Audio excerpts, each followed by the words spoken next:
Hello students, आज हम बहुत ही इंपॉर्टेंट टॉपिक पढ़ने वाले हैं जिसका नाम है राइम स्कीम। ये राइम स्कीम बोर्ड के एग्जाम में 1 या 2 मार्क्स के लिए फिक्स आता है। पोइट्री के पॉइंट ऑफ व्यू ये बहुत ही इंपॉर्टेंट है और बहुत ही ईजी है। तो सबसे पहले देखते हैं कि राइम का मीनिंग क्या होता है। अ rhyme is the repetition of similar ending sound of word. मतलब कि similar ending sound of word, जो कोई वर्ड है, कोई शब्द है, उसका एंडिंग साउंड, जो अंतिम प्रोनाउंसिएशन है, उसका एंडिंग प्रोनाउंसिएशन, एंडिंग साउंड अगर सेम है, 2 या 2 से ज्यादा वर्ड का, 2 या 2 से ज्यादा वर्ड का एंडिंग प्रोनाउंसिएशन जब मैं उसे प्रोनाउंस करता हूं तो उसका जो अंतिम प्रोनाउंसिएशन है, अंतिम उच्चारण है, साउंड है, अगर वो सेम आता है तो हम उसे कहते हैं राइमिंग वर्ड। उसे क्या कहते हैं हम लोग? Rhyming word. जैसे मैन कैन, ये क्या है? Rhyming word. बाई लाई, ये क्या है? Rhyming word. ठीक है, तो कहने का मतलब ऐसे वर्ड 2 या 2 से ज्यादा वर्ड, 2 या 2 से ज्यादा वर्ड, अगर उसके एंडिंग प्रोनाउंसिएशन, एंडिंग साउंड, जब मैं शब्दों को पढ़ता हूं तो अंत में जो उसका प्रोनाउंसिएशन निकलता है वो अगर सेम होता है, सेम, तो उसे कहेंगे हम राइम। क्या कहेंगे? राइम कहेंगे। जैसे मी शी 3, तो मी शी 3, ये क्या है? ये ऐसे वर्ड है जिनका एंडिंग प्रोनाउंसिएशन क्या है? सेम है, तो हम इसे कहेंगे राइम, यानी समान तुक वाले शब्द। अच्छा, अब इन समान तुक वाले शब्दों को, यानी इन राइम्स को हम स्कीम्स देते हैं। समझ में आ रहा है कि नहीं? इसे स्कीम्स देते हैं। ठीक है, क्या करते हैं वो? राइम स्कीम क्या होता है? ठीक है, तो जब हम उसे स्कीम देते हैं तो वो बन जाता है राइम स्कीम। अब ये राइम स्कीम क्या होता है? देखो, it is the ordered pattern of rhymes. ये राइम्स का एक ऑर्डर्ड पैटर्न होता है at the end of each line of a poem. मतलब जो पोयम होता है, पोयम के अंदर जो स्टैंजा होते हैं, स्टैंजा के ईच लाइन के एंडिंग में जो राइम्स होता है, उस राइम का एक ऑर्डर्ड पैटर्न होता है। ऑर्डर्ड पैटर्न, उसे हम कहते हैं राइम स्कीम। ठीक है, अच्छा, उस राइम्स को ऑर्डर्ड पैटर्न को हम क्या करते हैं पता है? These rhymes are indicated by same letter of alphabet. अच्छा, पोइट्री के एंडिंग में, जैसे कि आपको ये पोइट्री दिख रहा होगा, ये पोइट्री का एक स्टैंजा है। इस पोइट्री के लाइन में, ईच लाइन में एंडिंग में आपको मैन, बाय, कैन, लाई और स्पैन, ये जो दिख रहा है आपको, ये स्टैंजा के लाइन के लास्ट का वर्ड है। इसको एक ऑर्डर्ड पैटर्न देना है, एक ऑर्डर्ड पैटर्न देना है। वो ऑर्डर्ड पैटर्न को हमको इंडिकेट करना है अल्फाबेट के सेम लेटर से, अल्फाबेट के सेम लेटर से। तो अल्फाबेट मतलब A to Z, तो इस A to Z में से हमें सेम लेटर से, क्या? सेम लेटर से ऑर्डर्ड वाइज, क्या? ऑर्डर्ड वाइज इंडिकेट करना है। तो अल्फाबेट के लेटर से मुझे राइम्स को, अल्फाबेट के लेटर से मुझे राइम्स को ऑर्डर्ड पैटर्न में इंडिकेट करना है, ऑर्डर्ड पैटर्न में। उसे हम बोलेंगे राइम स्कीम। ठीक है, आते हैं, देखते हैं। देखो, ये आपको बोर्ड के एग्जाम में 1 मार्क्स के लिए आएगा। पोइट्री होगी 4 से 5 स्टैंजा की, 5 से 6 स्टैंजा की पोइट्री होगी। तो हर एक स्टैंजा का राइम स्कीम होता है। हर एक स्टैंजा का क्या होता है? Rhyme scheme. अगर हर एक स्टैंजा का राइम स्कीम अलग अलग है तो हर एक स्टैंजा का राइम स्कीम अलग से लिखना पड़ेगा। और अगर हर एक स्टैंजा का राइम स्कीम सेम है तो मतलब पूरी पोइट्री का राइम स्कीम क्या है? सेम है। ठीक है, वो सब चीजें हम देखेंगे। ओके, चलिए आते हैं, देखते हैं। तो ये एक स्टैंजा है। ठीक है, when God at first made man, तो लास्ट का जो वर्ड है वो क्या है? मैन। क्या है? अच्छा, सेकंड वाले में भी देख लेते हैं कि लास्ट का वर्ड क्या है? बाय। ठीक है, इसमें भी देख लेते हैं क्या लास्ट का? कैन। इसमें क्या है? लाई। इसमें क्या है? स्पैन। अब जो पहला वर्ड है ना, मैंने बोला पहले वर्ड को आंख बंद करके आपको अल्फाबेट लेटर से इंडिकेट करना है। वो अल्फाबेट लेटर क्या रहेगा? ए। क्या रहेगा? ए। आंख बंद करके पहले वाले को ए देना है, कुछ भी सोचना नहीं, ए से इंडिकेट करना है। जैसा कि मैंने बोला, ए से इंडिकेट करना है। अब ये देखना है कि मैन का राइम्स क्या है। इसके नीचे इस स्टैंजा में आपको कहीं पर मैन का राइमिंग वर्ड दिख रहा है क्या? मैन का राइम्स कोई दिख रहा है क्या? हाँ, दिख रहा है, कैन। तो इस कैन को भी इसी ए से इंडिकेट करोगे। बोलो क्यों? क्योंकि मैन का राइमिंग वर्ड क्या है? कैन, इसीलिए कैन को भी किससे इंडिकेट करोगे? ए से। कहने का मतलब जितनी भी सेम राइमिंग वर्ड है, जितनी भी सेम राइम्स है, उन सभी सेम राइम्स को, उन सभी समान तुक वाले शब्दों को आप सेम अल्फाबेट लेटर से इंडिकेट करोगे। वापस देखो, मैन और कैन, मैन का राइम्स कैन है, अच्छा कैन का राइम्स क्या है? स्पैन, मतलब ये स्पैन, मैन और कैन दोनों का राइम्स है, ये तीनों एक दूसरे के राइम्स है। तो इसको भी मैं क्या दूंगा? ए से इंडिकेट करूंगा। इसे भी मैं क्या किससे इंडिकेट करूंगा? ए से, अल्फाबेट लेटर ए से इंडिकेट करूंगा। कहने का मतलब जितने भी सेम राइम्स है, मैन का राइम्स कैन, कैन का राइम्स स्पैन, तो इन तीनों राइम्स को मैंने ए के थ्रू इंडिकेट किया। तो कहने का मतलब जितने भी राइम्स होते हैं, जितने भी सेम राइम्स होते हैं, उन सेम राइम्स को सेम अल्फाबेट लेटर के थ्रू इंडिकेट करना होता है। ठीक है, ऑर्डर्ड पैटर्न में, मैंने ऑर्डर्ड पैटर्न की बात की। ए के बाद ऑर्डर्ड पैटर्न की बात करें तो क्या आता है? बी। तो अब सेकंड में हमें ये जो बाय दिख रहा है ना, इसे सीधे सीधे बी दे देना है, कुछ भी सोचना नहीं, क्योंकि ए के बाद ऑर्डर्ड पैटर्न की बात करें तो क्या आता है? बी। ठीक है, अच्छा बाय का राइमिंग वर्ड क्या है? लाई, तो इसे क्या देंगे हम लोग? इसे भी देंगे बी, क्योंकि बाय का राइम्स क्या है? लाई। बाय का राइम्स क्या है? लाई। तो बाय और लाई ये दोनों सेम राइम्स हैं, तो सेम राइम्स के लिए same letter of alphabet, same alphabet letter, तो ये हो गया। तो ये एक पोइट्री की स्टैंजा है। तो फिर कहने का मतलब हम ये राइम स्कीम क्यों देते हैं? हम कहते हैं अगर आप इसको पूरा बंद करोगे, अच्छा बताता हूं, मैं लिखता हूं इसको, देखो पहले कैसे लिखने का इसे। The rhyme scheme of the given stanza is A B A B A, A B A B A. तो आपको लिखना है the rhyme scheme of the given stanza, given stanza या फिर अबव स्टैंजा क्या रहेगा? इसे आपको सिंगल इन्वर्टेड कॉमा देना है, A B A B A B A B A, आपको ऐसा लिखना है, सिंगल इन्वर्टेड कॉमा में लिखना है, फिर दे देना है आपको फुल स्टॉप।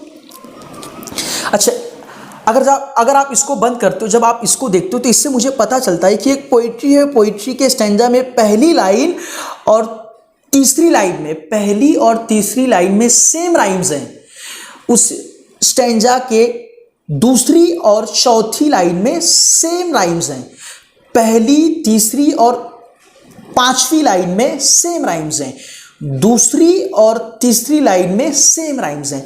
तो इस राइम स्कीम को देख के मुझे ये पता चलता है। ठीक है, पहली, दूसरी और पांचवी लाइन में सेम राइम्स हैं, दूसरी और तीसरी लाइन में सेम राइम्स हैं। ठीक है, ये पहला देखा हमने। अच्छा, अब आते हैं दूसरा, देखते हैं दूसरा। ठीक है, ये एक पोइट्री का स्टैंजा है। ठीक है, walk a little slower daddy, said a little child so small I am following in your footsteps and I don't want to fall। ठीक है, देखते हैं। तो पहले स्टैंजा का लास्ट वाला वर्ड क्या है? डैडी। तो अब आपको ये जो पहला वर्ड दिख रहा है, कुछ भी सोचना नहीं है, पहले वाले को सीधे सीधे ए दे देना है। ए दिया आपने। अच्छा, फिर दूसरे वाले को कुछ देने से पहले देखो कि ये जो डैडी है, डैडी का राइम्स क्या है? डैडी का राइम स्कीम क्या है? आपको डैडी का कहीं पर भी राइम दिख रहा है? सॉरी, डैडी का कहीं पर भी आपको राइम दिख रहा है? नहीं, डैडी का राइम आपको कहीं पर भी नहीं दिखेगा। तो अब ध्यान देना, डैडी का राइम कहीं नहीं है, तो इसका मतलब ये नहीं है कि हम ए को लेंगे नहीं। किसका राइम हो या ना हो, आपको सबको लेटर से इंडिकेट करना है। तो ये डैडी है, डैडी का राइम कहीं नहीं दिख रहा है ना, तो छोड़ दो, अब ए का काम ही नहीं है।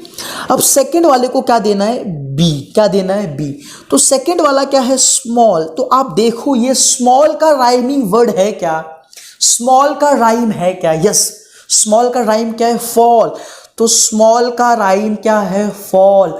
तो स्मॉल और फॉल दोनों सेम राइम है ना, तो सेम राइम्स को सेम अल्फाबेट लेटर द्वारा इंडिकेट करना है। तो स्मॉल को बी, तो फॉल को भी क्या हो जाएगा? बी। अब इसके आगे तो स्टैंजा है नहीं, तो फिर बचा क्या? फुटस्टेप्स। फुटस्टेप्स का कोई भी राइम्स नहीं है, कोई भी राइमिंग वर्ड नहीं है। और मैंने बोला था आपको ऑर्डर्ड पैटर्न यूज करना है, तो ए और बी का यूज हो गया, तो ए और बी के बाद क्या आएगा? सी आएगा। तो ये फुटस्टेप्स को आप क्या दोगे? सी। तो इस स्टैंजा का राइम स्कीम क्या हो गया? A B C B, A B C B. तो आपको नीचे लिखना है the rhyme scheme of the given stanza या फिर above stanza is single inverted comma लेना है और आपको लिखना है A B C B, A B C B. तो इसको देख के हमें पता चलता है कि एक स्टैंजा है, उस स्टैंजा के पहली लाइन में राइम, पहली लाइन में वर्ड है, ठीक है, लेकिन उसका कोई राइम्स दूसरी तीसरी चौथी लाइन में नहीं है। मतलब ए और सी का कोई राइम्स नहीं है, तो दूसरी और चौथी लाइन में ही राइम्स है, दूसरी और चौथी लाइन में राइम्स है, और पहली और तीसरी लाइन में कोई राइम्स नहीं है। मतलब ए और सी कहने का मतलब कि पहली और तीसरी लाइन का कोई भी अदर लाइन में राइम्स नहीं है, ठीक है। चलिए, ये तीसरा भी हमने देख लिया, अब देखते हैं, अरे दूसरा हमने देख लिया, अब देखते हैं तीसरा, ठीक है। ये एक स्टैंजा है, इस स्टैंजा के लास्ट वाले वर्ड को देखते हैं, ये क्या है? लैंड। तो सबसे पहले लैंड है ना, आगे नीचे देखने की जरूरत नहीं है, आपको ऑर्डर्ड पैटर्न के थ्रू, ऑर्डर्ड पैटर्न के अनुसार पहले वाले को देना है ए।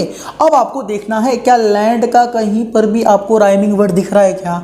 अगर मैं देखता हूं, देखो सी हो गया, एक्सट्रीमिटी हो गया और मी हो गया, इन तीनों में कोई भी वर्ड लैंड का राइमिंग वर्ड नहीं है। तो लैंड का कोई भी राइमिंग वर्ड नहीं, तो इसको ए दे दिया, ए दे के छोड़ दो इसको। अब ए के बाद ऑर्डर्ड पैटर्न की बात करें तो किसकी बारी आती है? बी की बारी। तो सेकंड वाले को बिना सोचे समझे सेकंड वाले को भी दे देना है आपको। अब देखना है सेकंड वाला है क्या, वर्ड को रीड करो, सी। तो सी का राइम आपको दिख रहा है, यस, एक्सट्रीमिटी, सी एक्सट्रीमिटी।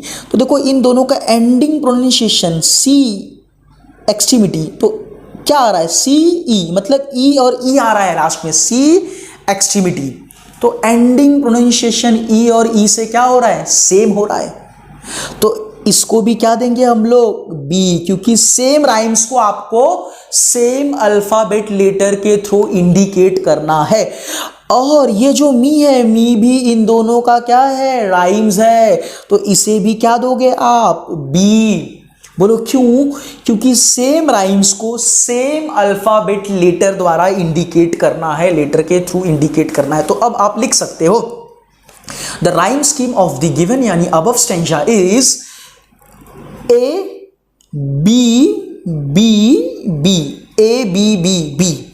इसको सिंगल इन्वर्टेड कॉमा में लिखना है। तो कहने का मतलब हम इसको देख के कह सकते हैं कि कोई एक स्टैंजा है, उस स्टैंजा की दूसरी, तीसरी और चौथी लाइन में राइम्स है, दूसरी, तीसरी और चौथी लाइन में राइम्स है। इसको देख के हम पहचान सकते हैं, ठीक है। अच्छा, कुछ और एग्जांपल ले लेते हैं हम लोग एकदम बेहतरीन ढंग से सीखने के लिए। आप इस स्टैंजा को देखिए, पढ़िए, ठीक है। पूरा पढ़कर टाइम वेस्ट नहीं करेंगे, हम राइम्स की सीख रहे हैं, ठीक है, पोइट्री नहीं सीख रहे हैं। तो पहले वाले वर्ड को आपको सीधे सीधे दे देना है ए, जैसा कि मैंने बताया, कुछ भी सोचना नहीं। अब देखना है आपको कि ये फ्लाइट का राइमिंग वर्ड आपको कहां दिख रहा है? ये साइट। और कोई राइमिंग वर्ड है फ्लाइट और साइट का? और कहीं आपको राइमिंग वर्ड दिख रहा है? दी, इन्फेंसी, डिपार्ट, दी, आर्ट, हार्ट, ठीक है, और फैमिली। तो आपको कहीं पर भी नहीं दिख रहा है। फ्लाइट हो गया, साइट हो गया, दी हो गया, इन्फेंसी हो गया, डिपार्ट हो गया, दी हो गया, आर्ट हो गया, हार्ट हो गया, ठीक है। तो इससे देखने से पता चल रहा है कि कहीं पर भी और कोई राइमिंग वर्ड नहीं है। फ्लाइट और साइट का और कहीं पर भी कोई भी राइमिंग वर्ड नहीं है। तो देखा हमने, तो और कहीं नहीं दिख रहा है। तो सिंपल, ये फ्लाइट है, ये साइट है, इन दोनों के बाद और कहीं भी कोई राइमिंग वर्ड नहीं है। तो फिर बस करेंगे हम, ठीक है। अब कहीं पे देंगे नहीं, तो इसको भी ए दे देते हैं, इसको भी हम ए दे देते हैं। अब ए का काम हो गया। मैंने ऑर्डर्ड पैटर्न की बात करी थी। फ्लाइट का राइमिंग वर्ड, फ्लाइट का राइम साइट है, और कोई दूसरा राइम नहीं है, तो ए का काम हो गया। अब इससे सीधे सीधे मैंने ऑर्डर्ड पैटर्न की बात करी, हमें आगे पीछे नहीं जाना है। इससे क्या कर दूं, इससे क्या दे दूंगा मैं, बी क्या दे दूंगा। अब डी का आपको देखना है, डी का राइमिंग वर्ड क्या है, डी का राइमिंग वर्ड क्या है, डी का राइमिंग वर्ड है इनफेंसी, डी का राइमिंग वर्ड है इनफेंसी। तो इसे भी क्या दे दूंगा मैं, बी, क्या दे दूंगा मैं, बी। अच्छा, क्या इसका और कोई राइमिंग वर्ड दिख रहा है, यस, डी, तो इसे भी मैं क्या दे दूंगा, बी। अच्छा, और कहीं दिख रहा है क्या, नहीं, और कहीं नहीं दिख रहा है। डी, इन्फेंसी और डी, तो इन तीनों वर्ड का एंडिंग प्रोनाउंसिएशन सेम है, तो सेम राइम्स, इसका राइम्स ये, इसका राइम्स ये तीनों एक दूसरे के राइम्स है। तो सेम राइम्स को सेम लेटर के थ्रू आपको इंडिकेट करना है, मैंने बताया, इंडिकेट कर दिया। अच्छा, बी का काम हो गया। अब इसको दे देंगे हम लोग सी। तो अब देखना ये डिपार्ट का आपको राइमिंग वर्ड है, कहीं दिख रहा है, यस, आर्ट, डिपार्ट, आर्ट और हार्ट। तो डिपार्ट, आर्ट और हार्ट, ये तीनों एक दूसरे के राइम्स हैं, तो सेम राइम्स को सेम अल्फाबेट के थ्रू, सी है तो ये भी होगा सी और ये भी होगा सी, तो सेम अल्फाबेट के थ्रू आपको इंडिकेट करना है। अब ये फैमिली, अच्छा फैमिली ध्यान दो, ये हमने देखा इन्फेंसी, डी और फैमिली, ये फैमिली, इन्फेंसी और डी का राइम है, डी, इन्फेंसी, डी, इन तीनों का राइम है, तो इसे भी हम देंगे बी। ठीक है, हो गया। तो राइम स्कीम क्या हो गया, A B C C B. तो हम लिख सकते हैं A B B, A B, A B B, C C B, A B B, फिर C, A B B, C B, C B, ये इसका हो जाएगा राइम स्कीम। ठीक है, तो सिंपल आप देख सकते हैं, ए बी बी, फिर बी, सी सी और लास्ट में बी। ठीक है, ये हमने सीखा, हो गया। तो आपको ऐसा लिखना है, फिर यहाँ पे दे देना आपको फुल स्टॉप, बहुत ही सावधानी से करना है आपको, ठीक है, क्योंकि स्टैंजा बड़ा है। ठीक है, अब आते हैं फिफ्थ पे।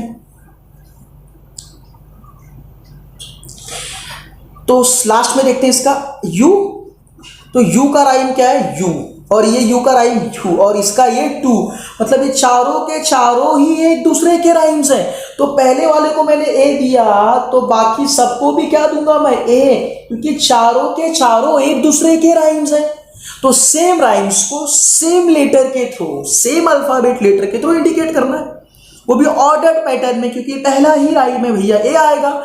तो इसका राइम स्कीम क्या होगा, सिंगल इन्वर्टेड कॉमा में ए 1 2 3 4, तो ये हो गया। ठीक है, तो ध्यान देना है आपको, इस तरीके से आपको चीजों को करना है, राइम स्कीम करना है। ठीक है, अच्छा, अब अगर हम आते हैं लास्ट में, हाँ तो ठीक है, इससे हम अगर हम इसको ऐसे करते हैं तो हमें इससे पता चलता है एक स्टैंजा है, स्टैंजा के चारों लाइन में राइम्स है, चारों लाइंस में सेम राइम्स है। जो चारों की चारों लाइन है, चारों की चारों लाइन में एंडिंग में जो राइम्स है वो सेम है, चारों के चारों राइम से, कोई अलग नहीं है। ठीक है, अच्छा, अब ये छठा अगर हम स्टैंजा देखते हैं तो ये तो एक स्टैंजा नहीं है भैया, पूरी पोइट्री है। तो इस पूरी पोइट्री में अगर आप देखेंगे तो कहीं पर भी आपको कोई राइमिंग वर्ड नहीं दिखेगा, और जब आपको कोई राइमिंग वर्ड यानी राइम्स नहीं दिखेगी तो राइम स्कीम नहीं होगी, और जिस पोइट्री में राइमिंग वर्ड यानी राइम स्कीम नहीं होती तो वो पोइट्री होता है फ्री वर्स। वर्स मतलब राइम्स, मतलब उस पोइट्री में कोई भी वर्स राइम्स नहीं है, वो वर्स से फ्री है, उसे बोलेंगे फ्री वर्स पोयम। ठीक है, so the a poem that does not contain patterns of rhyme is called as free verse poem. ऐसी पोयम जिसमें कोई भी राइम्स नहीं होती, कोई राइम्स का पैटर्न नहीं होता, ठीक है, तो उसे हम बोलेंगे फ्री वर्स पोयम। तो कहने का मतलब ऐसी पोइट्री जिसमें कोई भी राइमिंग वर्ड राइम स्कीम नहीं होती, राइमिंग वर्ड नहीं है तो राइम स्कीम नहीं होगी, पॉसिबल ही नहीं है, without rhyming word rhyme scheme कैसे बनेगी, तो हम उसे कहेंगे फ्री वर्स पोयम, ठीक है। तो अगर आपको ये वीडियो अच्छा लगा, अगर आपको लगता है कि आपको राइम स्कीम बहुत ही बेहतरीन ढंग से आ गया, तो आप कृपया करके प्लीज़ इस चैनल को लाइक और सब्सक्राइब करिए, ठीक है। Thank you.